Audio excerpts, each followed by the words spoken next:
Always do it like, yeah, share what we have in public. Yeah, no, I'm a Um, big fan of that. So Dendron, we're open source. Everything we do, we kind of follow the GitLab principle of we have a handbook, we okay. publish most of our discussions or public backlog. I mean, most of the stuff, 99% of the stuff we do is in the open. Yeah. Did you know that GitLab also has a YouTube channel where they publish their meetings? I did not. That is good to know. Yeah. We actually have been recording our team meetings, but I've been thinking about sharing them. So that's good to know. GitLab Unfiltered. Check it out. Yeah, no, it's good. So Dendron, we're a YC company, and then GitLab was one of the speakers. Sid from GitLab spoke to us during that, and it was really awesome because whenever anybody asked Sid a question, he would go on Google, find the answer on GitLab, and then like get a page on his handbook. And one of the reasons why it was great is like a little context about Dendron. Because I know there's an email, but I guess like the quick way of summarizing it is like you can think of Dendron as combining open source plain text bidirectional links of Obsidian with the hierarchical structure of Notion, plus the refactoring capabilities of VSCode and something you would be accustomed to in an IDE. So it's like a lot to like think about, but essentially like at the end of the day, like where Dendron tries to focus on is help you structure your notes or your information so that you can find it when you need it and you can manage it at scale. And a big idea behind that is just like for Dendron, we like take the learnings we have. It's based off like a lot of developer tooling. So take the learnings from like the last 50 years of what we learned with managing programming languages and managing programming tooling, because code is essentially information, but we're able to, manage millions and millions of lines of code. And so the thesis behind that is like, we can do that because code has structure and we have great tooling around it. And so Dendron's whole thing is, well, let's add some structure on top of our notes. So on top of Markdown, we've extended it with some structural elements and then add tooling like you would find in an IDE, build Dendron inside an IDE. So like being able to look at, being able to refactor, being able to reference. And that's kind of the quick gist of what Dendron is about. Cool. I'm kind of interested to see that in practice. I should tell you a little bit about my approach to the space. So obviously I care about knowledge management. I care about sharing it as well. Those two don't necessarily overlap. Tried a bunch of things, primarily started with OneNote, Microsoft OneNote, and then Simple Note when I wanted to go really minimalist. And then I went to Notion, tried it out, but the performance issues really bothered me and the blog editing. It's kind of weird. So then most recently I adopted Obsidian. So that's kind of my own personal journey. I've also looked at Foam, which is kind of the Roam research, but in VS Code. And there's some other VS Code, I guess, based. There's some guy at Microsoft, I think, who's trying to work on something to do with like Git lens or Git something, where he does a tool for thought in VS Code. Anyway, so that's my history coming into this. I'm just curious, like your own personal story, like how'd you decide to work on something like this? Yeah, my personal story, essentially, my background as a software developer. I used to work at AWS. I saw that, or you also used to. And at AWS, I think, like for me, it's always, like my philosophy as a developer or somebody working in technology is that if I spend more than 5 minutes working on something or looking something up or understanding how something works, I never want to spend those 5 minutes again, like doing that same thing. And I find a lot of technology, like there's too much information for us to like know. So everything is like looking at Stack Overflow or like a year later looking at Stack Overflow and realizing that you've looked at it a year before. And so for me, like for the past, ever since I graduated from college, and essentially for the past over a decade now, I've been obsessed with figuring out like, how do I externalize my brain in a way that when I need to find information, I can use it again. And through that journey, I've used, basically every single methodology and tool. My old workflow used to be just like using Vim Wiki to keep all my thoughts. I liked it being in plain text because that was the most malleable way I could have it. But I mean, I use Notion, I use GOM, I use Airtable, I use Simplenote, I use notational velocity. I think the tools I stuck to longest were notational velocity and Vim Wiki. It's like my tag pair. But my my problem that I always came back to is like every single tool, once I accumulated enough information, let's say I call this now like the 10,000 note threshold for different people. It's different places, but it's usually well before that. You get to a point where you can no longer find the things that you had.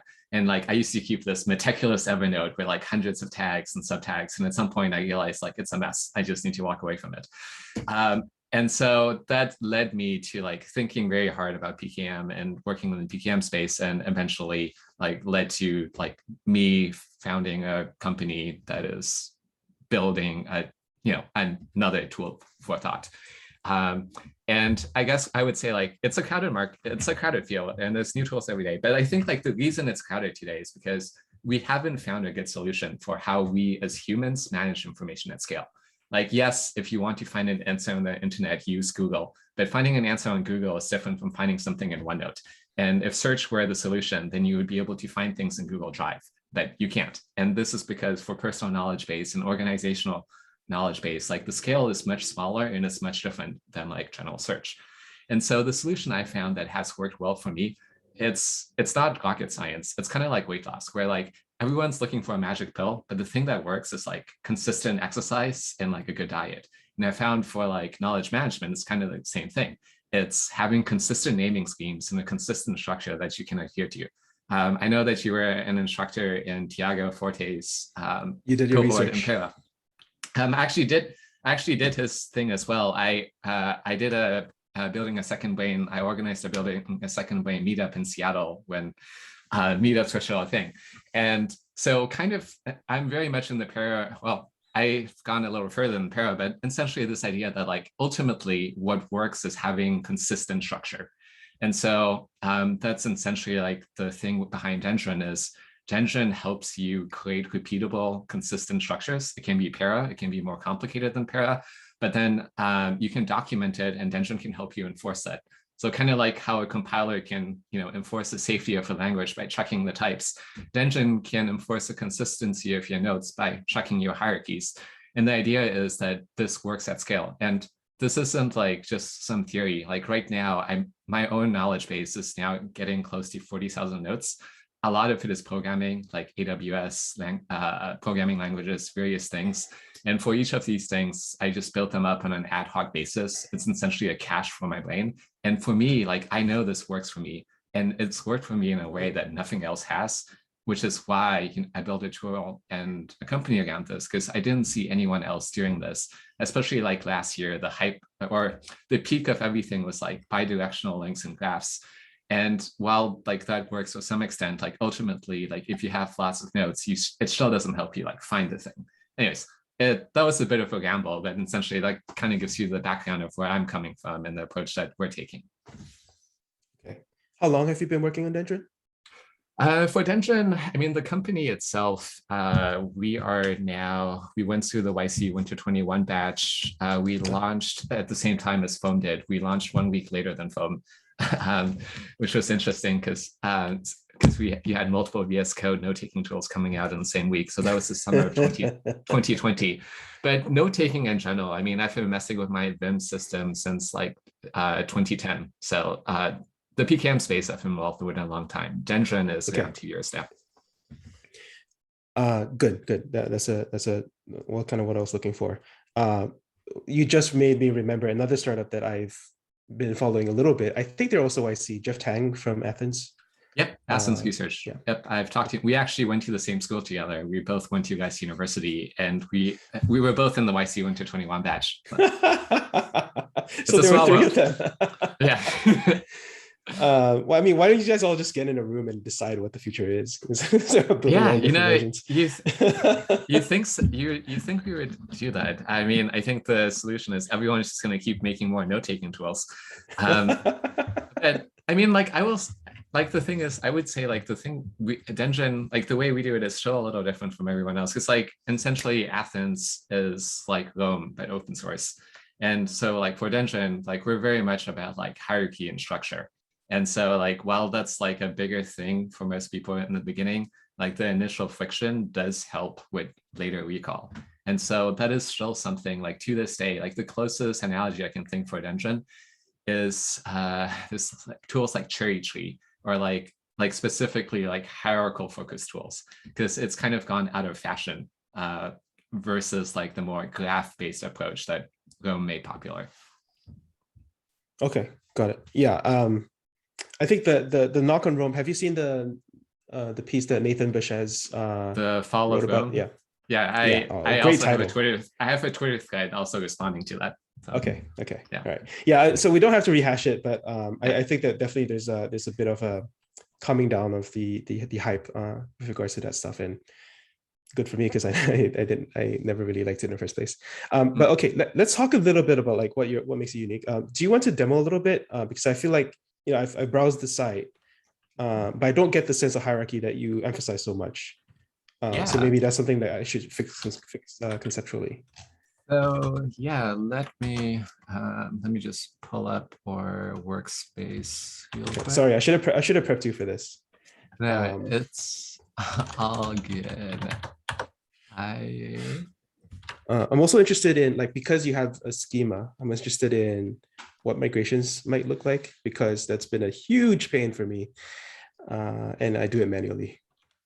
Yeah, migrations, we actually have a case study of migrating the Dendron site. We migrated, I think, close to 800 nodes into a completely different hierarchy and lost no links in the process. And so that was like a great feat. But okay, so to show, zoom in a little bit, just for the people watching. Yes, I will do that. I see you do this trick. Okay. Yes, I do. So people use switch res X for. Good to know. I will remember to do that. So right now I have, so this is, you know, VSCode open. I have Dendron running inside of a workspace. Let me just move the zoom controls because they get in the way. Sorry, it's annoying. And let's see, just reload it.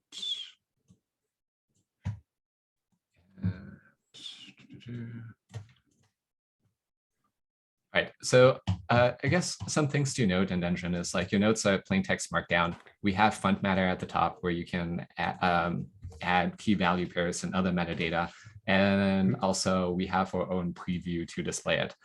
So right now, you know, it's pretty, if you're coming from Obsidian, it would seem pretty conventional. And then the main way that you look for notes inside of Dendron, I don't know if you use tools like notational velocity. No, what is that? Notation. It's a tool for the Mac. It used to be my favorite note-taking tool, but it's like Notepad. And when you look for a note, if the note doesn't exist, then it will create it for you. And so it's this idea of like, you never have to think about files. You can just find or create. And so everything in Dendron is based around Command L, Control L, which is lookup. Use lookup to find and create notes. And you can use that to find and create stuff among hierarchies. And so in Dendron, one thing that we do is hierarchy is just a dot delimited file. So for example, this is my programming language hierarchy, it's lang. Or if I wanted to create a new hierarchy, like this is my hello node.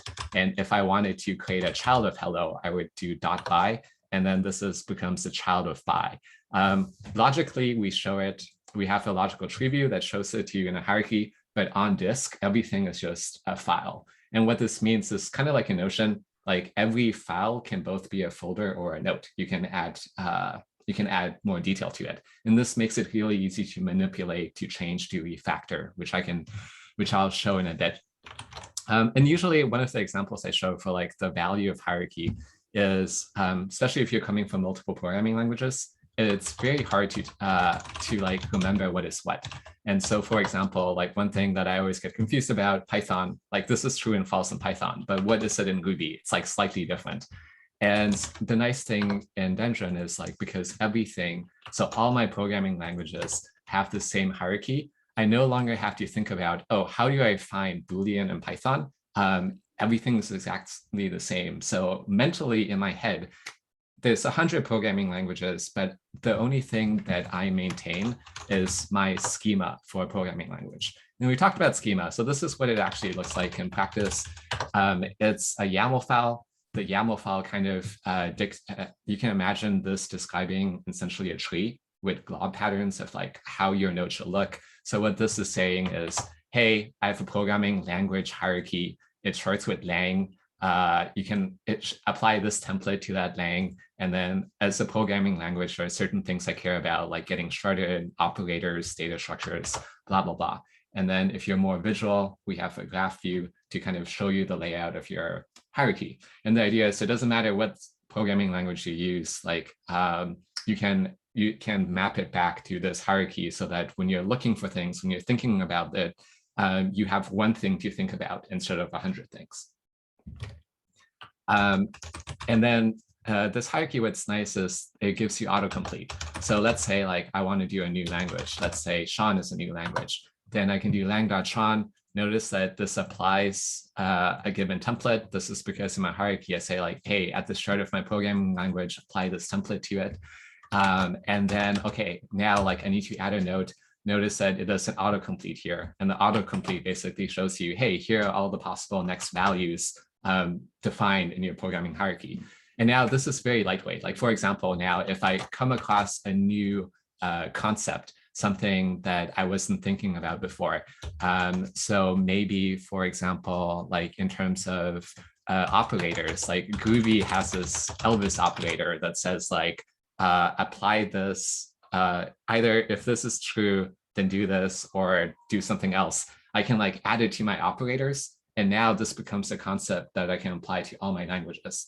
And it'll come and show up in autocomplete and everything else. And so the idea with the hierarchy and the schema is that it gives you one place, kind of just like how a schema for a database helps describe your data. The schema for a given hierarchy helps you model how you think about a given domain, in this case, this being programming languages.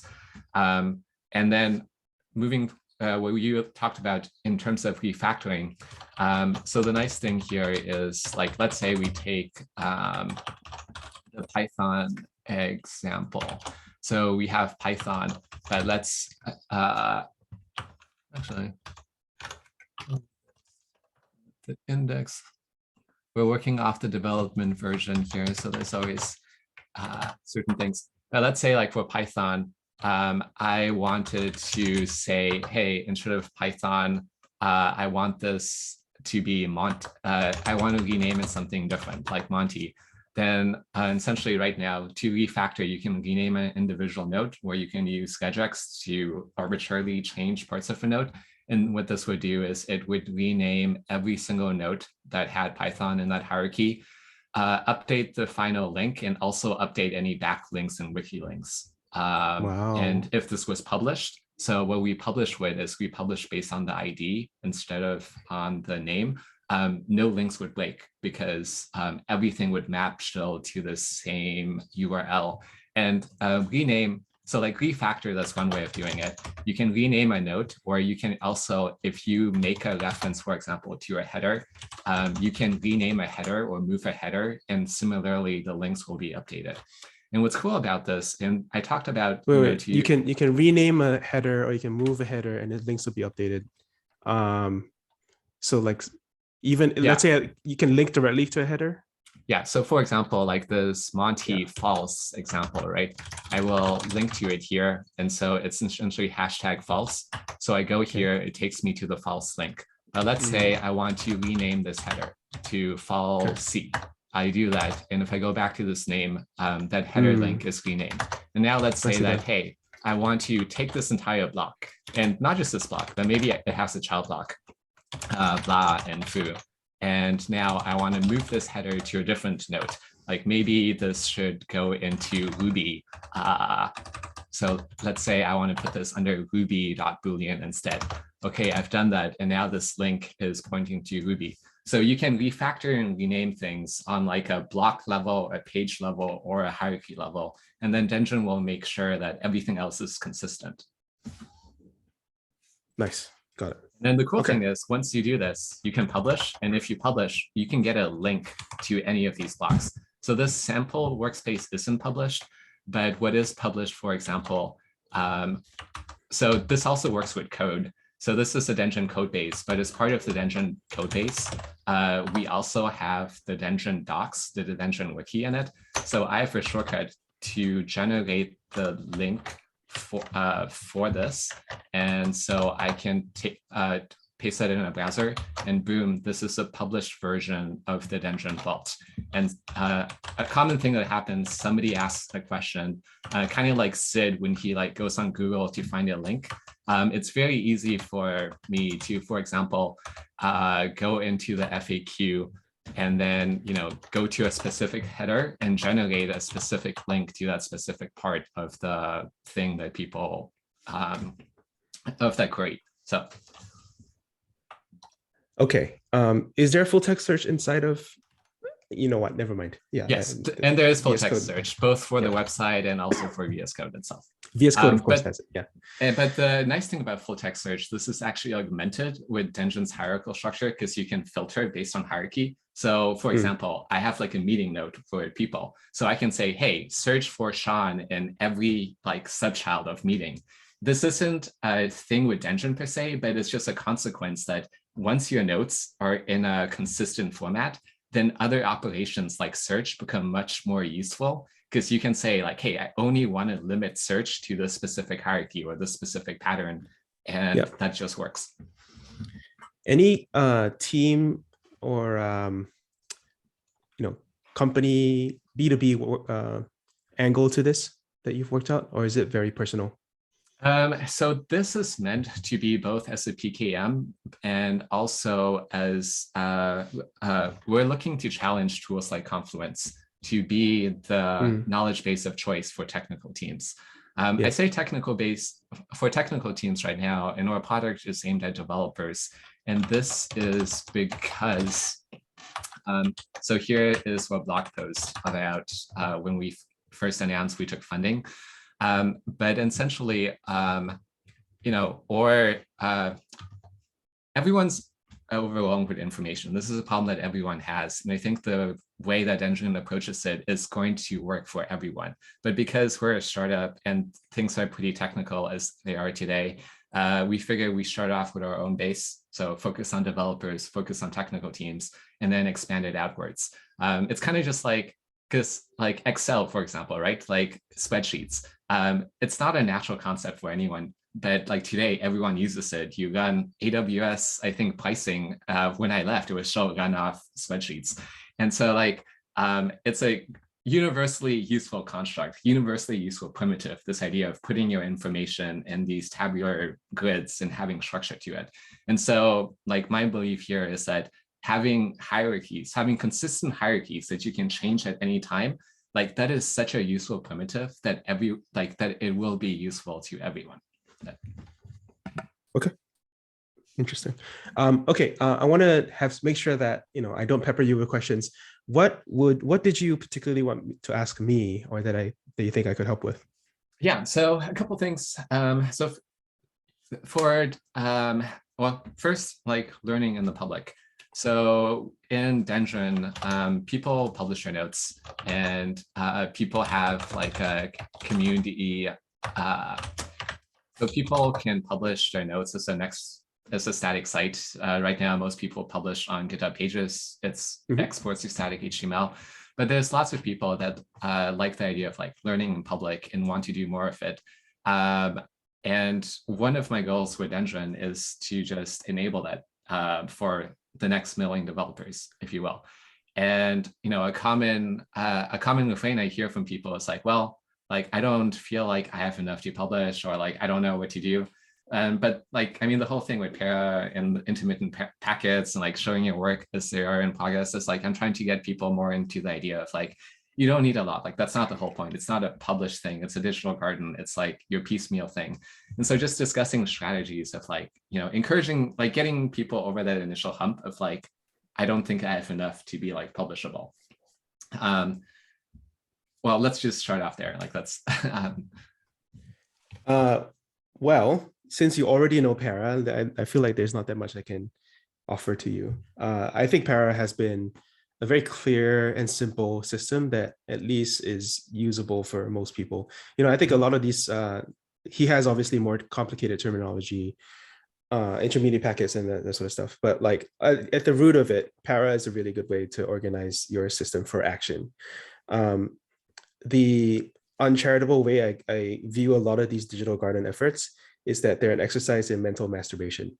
In other words, Oh yeah. you do it to make yourself happy, to make yourself feel like you're very smart, but you don't actually like help anyone.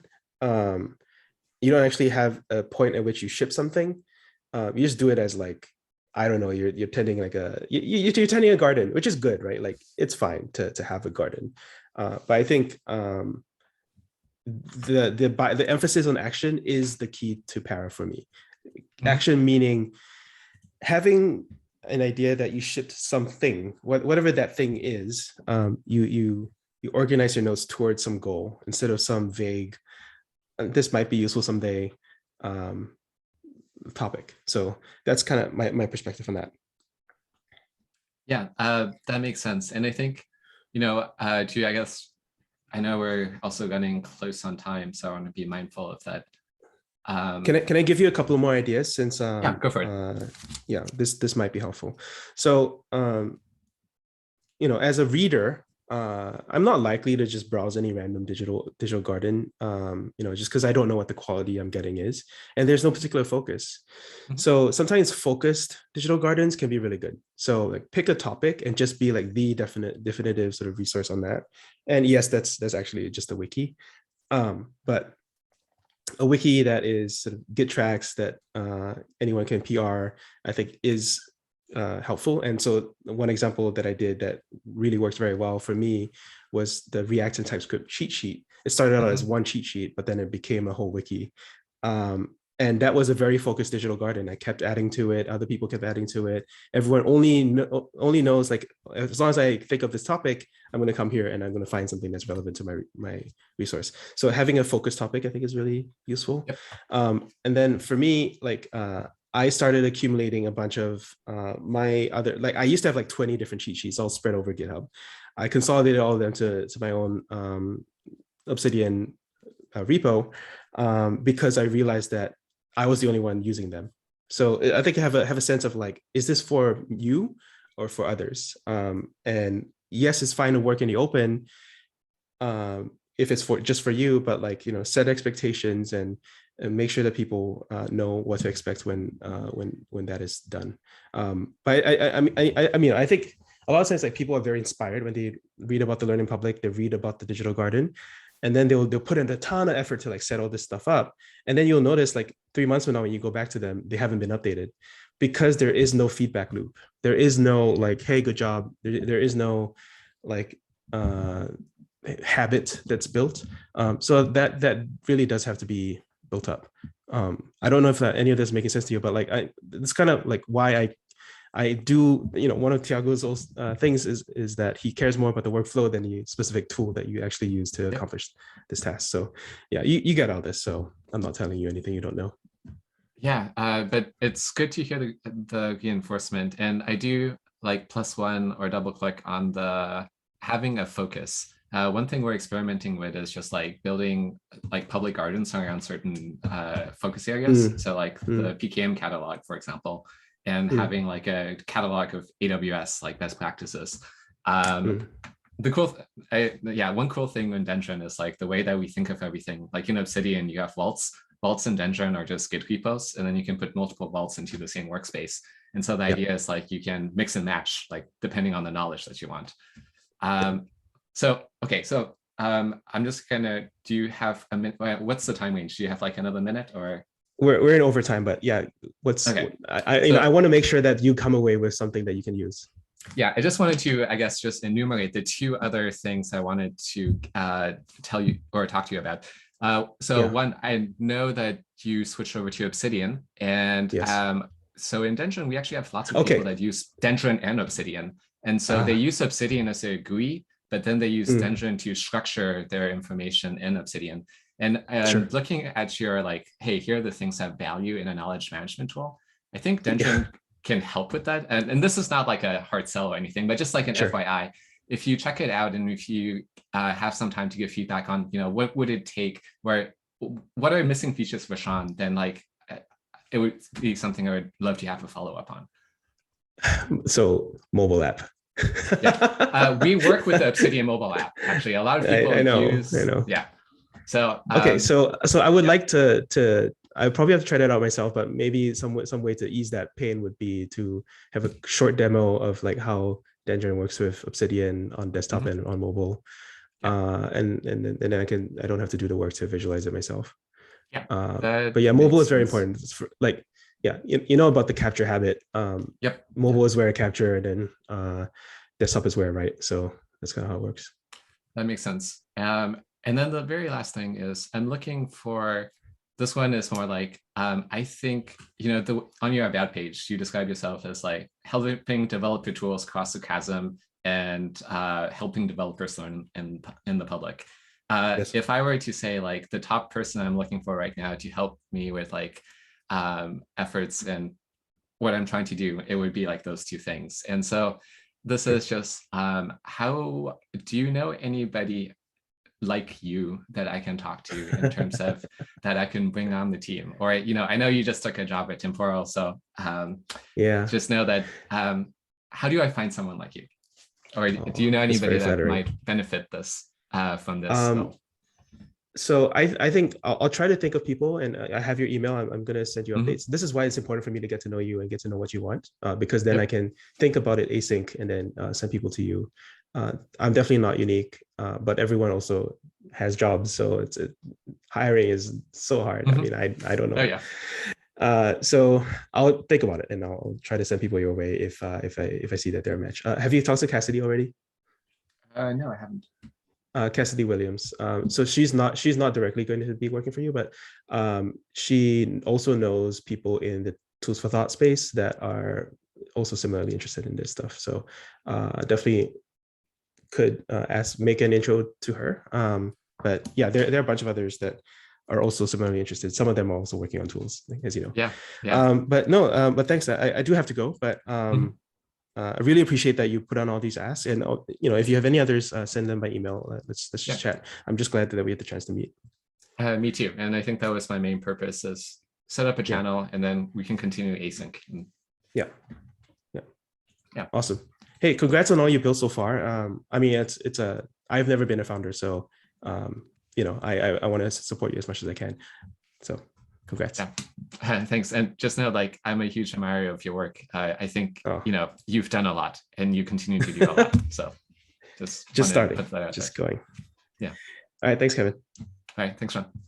See Bye. ya.